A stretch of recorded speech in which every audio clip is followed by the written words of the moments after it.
সকলকে আরও একটি নতুন ভিডিও ক্লাসে স্বাগত। তো আমরা এর আগের ক্লাসে জিবরেলিন হরমোন পড়েছিলাম এবং সাইটোকাইনিন হরমোন সম্পর্কে আজকে পড়ব। কিন্তু তার আগে একটা জিনিস ওখান থেকে মিস চলে গেছিলো, সেই জিনিসটা বলে দিই একটু। জিবরেলিন হরমোনের পরিবহনের ধরনটা কীভাবে পরিবাহিত হয়। জিবরেলিন হরমোনটা যেখান থেকে উৎপত্তি লাভ করে সেই উৎপত্তি স্থল থেকে যেখানটা কাজ করবে অর্থাৎ ক্রিয়াস্থলে পৌঁছানোর জন্য কোষ পর্দা যে রয়েছে আমাদের সেল মেমব্রেন বা প্লাজমা মেমব্রেন সেটাকে ব্যবহার করে থাকে এবং এটা নিষ্ক্রিয় যে পরিবহন পদ্ধতি রয়েছে, ক্লাস 9-এ পড়েছো, সেই নিষ্ক্রিয় পরিবহন পদ্ধতির মাধ্যমে এই জিবরেলিন হরমোনটা পরিবাহিত হয়। এবার চলো আমরা সাইটোকাইনিন হরমোন সম্পর্কে কী জানতে হবে বা কী পড়তে হবে দেখে নিই। একইভাবে আগের দিনের মতনই আমরা সাইটোকাইনিন হরমোনের উৎস, রাসায়নিক নাম, রাসায়নিক উপাদান এবং এখানে একটা জিনিস মিস চলে গেছে, সংজ্ঞা, ডেফিনেশন, সেটা সম্পর্কেও জানতে হবে। হলো, তো আমরা ফার্স্ট এর একটু হিস্ট্রি জেনে নিই, তারপরে আমরা এর এই পয়েন্টগুলো সম্পর্কে আলোচনায় আসছি। তো সাইটোকাইনিন হরমোনটা একটা কাইনিন বা অ্যাডিনিন জাতীয় একটা পিউরিন হরমোন। এই হরমোনটা উদ্ভিদের যে কোষ বিভাজন রয়েছে সেই কোষ বিভাজনটা নিয়ন্ত্রণ করে। কোষ বিভাজন নিয়ন্ত্রণকারী আমরা সকল প্রকার উদ্ভিদ হরমোনকেই সাইটোকাইনিন বলে থাকি। বিজ্ঞানী লেথান 1963 খ্রিস্টাব্দে অপরিণত যে ভুট্টা বীজ রয়েছে সেই ভুট্টা বীজ থেকে জিয়াটিন, অনেকে কাইনিন বলে, সেই কাইনিন নামক সাইটোকাইনিন হরমোন প্রথম আবিষ্কার করেন। এবার আমি এখান থেকে একটা জিনিস ভালো করে তোমরা মাথায় রাখবে যে এর আগে অক্সিজেন যখন পড়েছিলে সেটা জৈব অম্ল পড়েছিলে, নাইট্রোজেন গঠিত। তারপরে যখন জিবরেলিন পড়লে ওটা পেলে টরপোনিয়ড গোষ্ঠীর একটা নাইট্রোজেনবিহীন জৈব অম্ল। এটা কি? এটা হলো আমাদের অ্যাডিনিন বা কাইনিন জাতীয় যে পিউরিন আছে সেই পিউরিন হরমোন এবং নাইট্রোজেন গঠিত, এবং এটা জৈব অম্ল না, কিন্তু এটা ক্ষারীয় জৈব। ঠিক আছে, ওগুলো জৈব অম্ল ছিল, এটা ক্ষারীয় জৈব। এই জিনিসটা ভালো করে মাথায় রাখবে। এবার উৎস কোথায় কোথায় এর উৎপত্তি। এটা হলো আমাদের অপরিণত যে ফল রয়েছে সেই অপরিণত ফল, বীজের যে শস্য রয়েছে সেই বীজের শস্য, এছাড়াও নারকেলের দুধে অর্থাৎ তরল যে শস্য রয়েছে সেই তরল শস্যে, ডাবের জলে, ভুট্টার শস্যে, এছাড়াও আপেল, নাশপাতি, কুলের ফুল এবং ফলের নির্যাসেও সাইটোকাইনিন হরমোন কিন্তু আমরা পেয়ে থাকি। এছাড়াও টমেটোর রসে আমরা কিন্তু এই যে সাইটোকাইনিন হরমোন রয়েছে সেটা পেয়ে থাকি। এর রাসায়নিক উপাদান কী কী? কার্বন, হাইড্রোজেন, নাইট্রোজেন, অক্সিজেন, মানে ইয়ের মতনই, আমাদের কি বলে অক্সিজেন হরমোনের মতনই। এবার এর সংজ্ঞায় চলে আসি। এবার এর সংজ্ঞায় হলো একইভাবে বলবে, ফল এবং বীজে সংশ্লেষিত পিউরিন জাতীয় যে নাইট্রোজেন ঘটিত জৈব ক্ষারীয় পদার্থ উদ্ভিদের কোষ বিভাজনকে উদ্দীপিত করে, তাকে সাইটোকাইনিন হরমোন বলে। মানে তিনটা জিনিস মাথায় রাখতে হবে তোমাকে, ফার্স্টে থেকে বলছি, যে কোথায় সংশ্লেষিত হচ্ছে, কি কাজ করছে এবং কি জাতীয়। মাথায় রাখলে তোমার সংজ্ঞা কিন্তু মুখস্থ বা হয়ে যাবে তৈরি। এবার এর যে ভূমিকা রয়েছে, ভূমিকাতে আসার আগে রাসায়নিক নামটা সাইটোকাইনিন বা কাইনিন বলি আমরা, হ্যাঁ। তো এবার এর ভূমিকাতে চলে আসি। ফার্স্ট ভূমিকা দেখো, কোষ বিভাজন। ঠিক আছে, তো এই যে সাইটোকাইনিন হরমোন রয়েছে, এই সাইটোকাইনিন হরমোন উদ্ভিদের যে কোষ বিভাজন রয়েছে সেই কোষ বিভাজনে গুরুত্বপূর্ণ ভূমিকা পালন করে। বিজ্ঞানী গুডম্যান 1956 সালে পেঁয়াজ এবং মটরের মূলে এই সাইটোকাইনিন হরমোন প্রয়োগ করে এদের দ্রুত কোষ বিভাজন ঘটাতে সক্ষম হয়েছিলেন, এবং পরবর্তীতে 1967 খ্রিস্টাব্দে ব্রাউন এবং উড নয়নতারা উদ্ভিদের সাইটোকাইনিন প্রয়োগ করে টিউমার কোষ সৃষ্টি করতে সক্ষম হয়েছিলেন। এবার দেখো, তোমাদের কাছে কোষ বিভাজনের যেহেতু ভালো আইডিয়া নেই, ওই জন্য তোমাদের কাছে একটু বুঝতে হয়তো এখানটায় অসুবিধা হবে। যখন কোষ বিভাজন পড়াবো তখন এই কেন টিউমার সৃষ্টি হলো, ওখানটায় টিউমার করা সৃষ্টি হলো, ব্যাপারটা তোমাদের কাছে স্পষ্ট ধারণা আসবে। হ্যাঁ, আমি এখানে একটু তাও বলে দেবো, ওয়েট করো। এছাড়াও আমাদের সাইটোকাইনিন হরমোন কাইনেজ নামক যে উৎসেচক রয়েছে সেই কাইনেজ নামক উৎসেচকের ক্রিয়া যে রয়েছে সেই ক্রিয়াটাকে সক্রিয় করে তোলে, অর্থাৎ নিষ্ক্রিয় যে কাইনেজ উৎসেচক রয়েছে সেটাকে সক্রিয় কাইনেজ উৎসেচকে রূপান্তরিত করে। ফলে আমাদের কোষ বিভাজনের, মানে একটা কোষ যাওয়ার আগে কোষ বিভাজনের প্রস্তুতি পর্ব রয়েছে, যেটাকে আমরা কোষচক্র বলি, ঠিক আছে, সেল সাইকেল বলি। সেল সাইকেলের মধ্যে একটা উদ্ভিদের কোষ বিভাজন যায়। সেইবার এবার ওই প্রস্তুতি পর্বের ভিতরে একটা দশার নাম হলো এস দশা, যেটা সংশ্লেষ দশা বা এস দশা। সেই এস দশায় ডিএনএ রেপ্লিকেশন যে রয়েছে সেই ডিএনএ রেপ্লিকেশনটাকে এই কাইনেজ উৎসেচকটা ত্বরান্বিত করে, ফলে এই যে কোষ বিভাজন সেই কোষ বিভাজনটা কিন্তু দ্রুত সম্পন্ন হয়। হলো, এবার একটা জিনিস মাথায় রাখবে, যেখানে টিউমারটা কী করে সৃষ্টি হলো। তুমি ভাবো যে এখান থেকে একটা কোষ থেকে ধরো দুটো কোষ তৈরি হওয়ার কথা ছিল।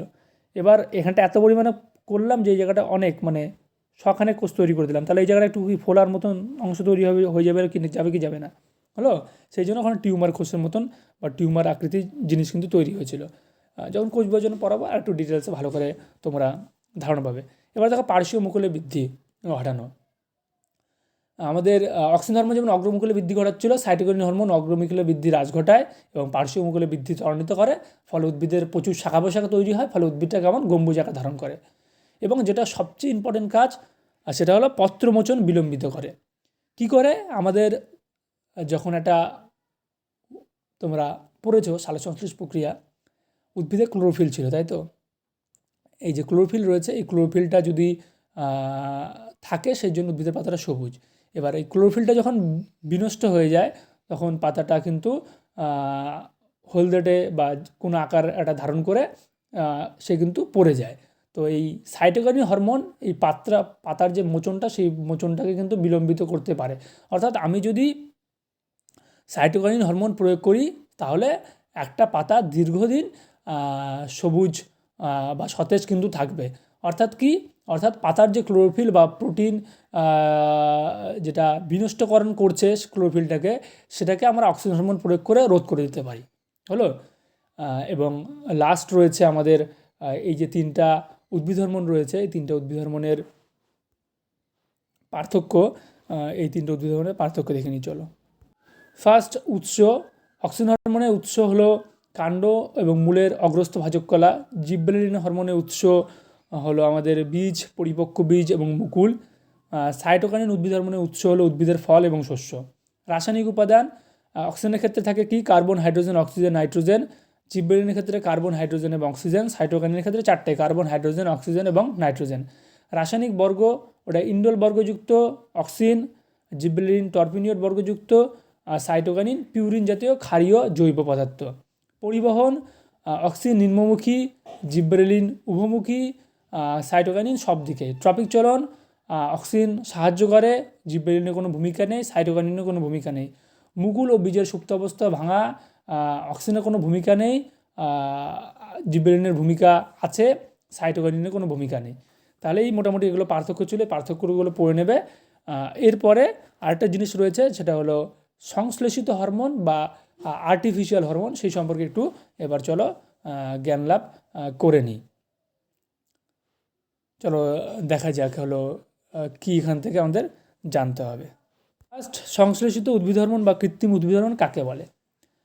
দেখো, যেগুলো উদ্ভিদ দিয়ে তৈরি হচ্ছিল সেগুলোকে আমরা প্রাকৃতিক বলছি, তাহলে যেগুলো উদ্ভিদ দিয়ে তৈরি হবে না সেগুলো কৃত্রিম বলবো। তাহলে কাকে কৃত্রিম বলবো? যে হরমোনগুলো আমরা যে ল্যাবরেটরি রয়েছে সেই ল্যাবরেটরিতে, তাহলে আমরা এই হরমোনগুলোকে ল্যাবরেটরিতে সংশ্লেষ করছি, অথচ এই হরমোনগুলো প্রাকৃতিক হরমোনের মতনই কার্যকর, তাহলে এই হরমোনগুলোকে আমরা কৃত্রিম হরমোন বলবো।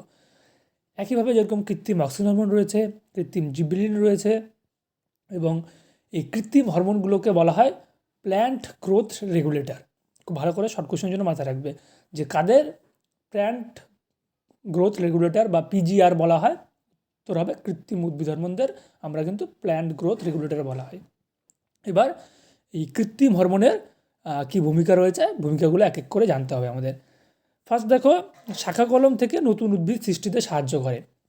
আমরা অঙ্কুরীকরণ প্রক্রিয়াতে দেখতে পাবে যে বিভিন্ন উদ্ভিদ রয়েছে, যেমন গোলাপ, আম, পেয়ারা, লেবু ইত্যাদি শাখা কলম করি আমরা, ঠিক আছে? শাখা কলম করার সময় আমাদের কৃত্রিম অক্সিন হরমোন রয়েছে, যেমন indole, butyric acid, IBA, NAA, naphthalene acetic acid প্রয়োগ করে আমরা এর থেকে তাড়াতাড়ি মূল উৎপন্ন করতে পারি। এবং শাখা কলম মূল জন্মানোর পর শাখাটিকে যদি আমরা টবের মাটিতে রোপণ করি, তার থেকে একটা নতুন উদ্ভিদ কিন্তু আমরা সৃষ্টি করতে পারি। ফলে এরকম একটা গাছের একটা কাণ্ড থেকে নতুন উদ্ভিদ, মানে একই গুণ সম্পন্ন কিন্তু নতুন উদ্ভিদ আমরা পেয়ে থাকি। এছাড়া অপরিণত ফল মোচন রোধ দেখতেই পেলে কৃত্রিম অক্সিন হরমোন প্রয়োগ করে 2,4-D স্প্রে করে কিন্তু আমরা গাছের মুকুল বা কচি ফল ইত্যাদি ঝরে পড়া থেকে রোধ করতে পারি। আম গাছের ক্ষেত্রে কৃত্রিম অক্সিন হরমোন খুব বেশি করে প্রয়োগ করা হয়। এছাড়াও আগাছা নাশক হিসাবে কিন্তু আমরা ধান, গম, যব ইত্যাদি শস্য ক্ষেত্রগুলো যেগুলো রয়েছে সেগুলোর ক্ষেত্রে আমরা 2,4-D, 2,4,5-T, যেটাকে 2,4,5 ট্রাইক্লোরোফেনক্সি অ্যাসিটিক অ্যাসিড বলছে, MCP A methyl ট্রোফেনিক্স acidic acid, এছাড়াও ন্যাপথলিন অ্যাসিডিক অ্যাসিড প্রভৃতি দ্বিবীজপত্রী উদ্ভিদের আগাছার মূল নষ্ট করে, ফলে এই আগাছা দমন করতে কিন্তু আমরা এগুলো ব্যবহার করতে থাকি। এছাড়াও আমরা বীজহীন ফল উৎপাদনের ক্ষেত্রে naphthalene acidic acid, indole butyric acid প্রয়োগ করে পেঁপে, আঙ্গুর, কলা, টমেটো, তরমুজ প্রভৃতি উদ্ভিদের কিন্তু বীজহীন ফল উৎপাদনে সম্ভব করে থাকি। এছাড়াও টমেটো উদ্ভিদে কৃত্রিম জিবরেলিন প্রয়োগ করে দেখা গেছে যে বীজহীন টমেটো উৎপাদন তা কিন্তু আমরা কৃত্রিম অপেক্ষায় 500 গুণ বেশি কিন্তু আমরা এটা কিন্তু কার্যকারী। ঠিক আছে, যে পার্থেনোগ্রাফি ব্যাপারটা রয়েছে সেটা করতেও কিন্তু আমরা এই কৃত্রিম উদ্ভিদ হরমোন নিয়ে সাহায্য নিচ্ছি। এরপর 2-4টা এক্সট্রা জায়গা আছে, জায়গাগুলো একটু বলে দিচ্ছি। যেমনভাবে গ্যাসীয় হরমোনের নাম তোমাদের কাছে আসতে পারে, ইথিলিন একটা গ্যাসীয় হরমোন যেটা আমরা ফল পাকানোর জন্য ব্যবহার করে থাকি। এছাড়াও তোমার কাছে আরেকটা কোশ্চেন আসতে পারে, একটা গাছের ফুল ফোটানোর জন্য একটা প্রকল্পিত হরমোনের নাম বলো। ফ্লোরিজেন। ঠিক আছে, ফ্লোরিজেন একটা কৃত্রিম হরমোন যেটা আমরা ফুল ফোটাতে জন্য আমরা ব্যবহার করে থাকি। এছাড়াও একটা কোশ্চেন আসতে পারে তোমাদের মাথায়, জানি না আসছে কি আসেনি এই সব কিছু পড়ার পর, অক্সিন, জিবরেলিন, সাইটোকাইনিন হরমোন 3টি উদ্ভিদের বৃদ্ধি ঘটাতে পারে, তাহলে এই 3টির পরিবর্তে একটি হরমোন উদ্ভিদের বৃদ্ধির জন্য কি যথেষ্ট? এটা তুমি তোমার যুক্তিসহ বুঝিয়ে দাও। যদি তোমার কাছে আমি জিজ্ঞেস করি যে আমি দেখলাম যে 3টাই উদ্ভিদের বৃদ্ধি ঘটাতে সাহায্য করছে কোনো না কোনোভাবে কোনো কিছুর, তো এই 3টার পরিবর্তে যদি আমি একটা উদ্ভিদ হরমোন প্রয়োগ করি তো সেটা কি যথেষ্ট এই সব কিছু বৃদ্ধির জন্য? তো তুমি এটা বলতে পারো যে অক্সিজেন, জিবরেলিন, সাইটোকাইনিন পরিবর্তে একটি উদ্ভিদ হরমোন আমরা কখনোই ব্যবহার করতে পারবো না। তার কারণ হিসাবে তুমি এই জায়গাগুলো দেখাতে পারবে। যেমন কি বলতে পারবে, সাইটোকাইনিন ক্যাম্বিয়াম জাতীয় যে ভাজক কলা রয়েছে সেই ভাজক কলা দ্রুত বিভাজন ঘটাতে পারে, প্রধানত সাইটোকাইনেসিসের হার দ্রুত করে। সাইটোকাইনেসিস কি, কার্ডিওকাইনেসিস কি, কোষ বিভাজন গিয়ে জানবে। অক্সিন ক্যাম্বিয়াম যে কলা রয়েছে সেই ক্যাম্বিয়াম কলার বিভাজনের হার বাড়ায়। ঠিক আছে, এবং তাদের গৌণ জাইলেমে পরিণত হতে সাহায্য করে। এবং জিবরেলিন যেটা রয়েছে সেই জিবরেলিন নিবেশিত যে ভাজক কলা রয়েছে সেই নিবেশিত ভাজক কলার কোষগুলো বৃদ্ধি করে এবং বৃদ্ধি ঘটিয়ে পরমধ্যের দৈর্ঘ্যের বৃদ্ধি ঘটায়। হলো, তাহলে এবার দেখতেই পারছো যে একই জায়গায় বিভিন্ন হরমোন বিভিন্নভাবে কিন্তু বিভিন্ন কাজ করছে। হ্যাঁ, পরিণতিটা কিন্তু আলাদা, জায়গায় একটা কিন্তু পরিণতিটা কিন্তু আলাদা করছে 3টে হরমোনই। সাইটোকাইনিন ক্যাম্বিয়াম জাতীয় ভাজক কলার দ্রুত বিভাজন ঘটাচ্ছে এবং সাইটোকাইনেসিসের হার দ্রুত করছে। অক্সিন ক্যাম্বিয়াম কলার বিভাজনের হার বাড়ায় এবং গৌণ জাইলেমে তাকে পরিণত হতে সাহায্য করছে। এবং জিবরেলিন নিবেশিত যে ভাজক কলা রয়েছে সেই নিবেশিত ভাজক কলার কোষগুলোকে বৃদ্ধি ঘটিয়ে পরমধ্যের যে দৈর্ঘ্য সেই পরমধ্যের দৈর্ঘ্য বৃদ্ধি ঘটাচ্ছে। অর্থাৎ আমরা এর থেকে বলতেই পারি যে না, আমরা একটা হরমোন বৃদ্ধি করে 3টে হরমোনের কাজ কিন্তু আমরা ঘটাতে কিন্তু পারবো না।